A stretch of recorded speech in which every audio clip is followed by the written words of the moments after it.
অপমান জিনিসটা হচ্ছে ক্যারি ব্যাগের মতো, মাটির নিচে চাপা পড়ে যায় ঠিকই, কিন্তু কখনো পচে না। যারা আমায় নিয়ে সমালোচনা করে তাদের আমার খুব ভাল লাগে, কারণ তারা নিজের কথা কম, আমার কথা বেশি ভাবে। ক্ষমা ঠিকই করে দিয়েছি, কিন্তু আঘাতগুলো কখনোই ভুলবো না। ভরসার হাত যতই বিশ্বস্ত হোক না কেন, স্বার্থে আঘাত লাগলে ছেড়ে যেতে একটুও সময় লাগে না। মানুষকে নিয়ে বেশি ওভার কনফিডেন্স দেখাবেন না, কারণ মানুষ শুরুতে যেমনটা দেখায় শেষে তেমনটা থাকে না। অবহেলা বোঝানোর জন্য ভাষার প্রয়োজন হয় না, তার ব্যবহারই যথেষ্ট। শরীরের আঘাতে ব্যথা কয়েকদিন পর ঠিকই সেরে যায়, কিন্তু প্রিয় মানুষের কথার আঘাত নিঃশ্বাস ফুরাবার আগ পর্যন্ত বয়ে বেড়াতে হয়।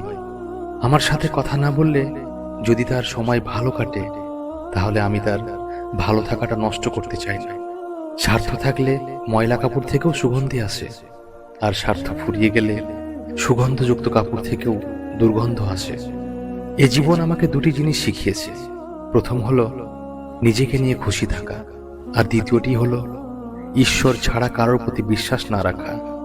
রিভেঞ্জ অফ নেচার বলে একটা কথা আছে, যে যাই করুক না কেন সময় মতো তার ফল ঠিকই পাবে।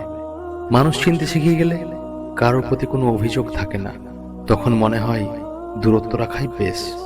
সংসার জীবনে পরিবারের জন্য পরিশ্রম করে যাওয়া ব্যক্তিটি বেশি অপমানিত, অবহেলার শিকার হয়। কথায় আছে, উপকারী গাছের ছাল থাকে না।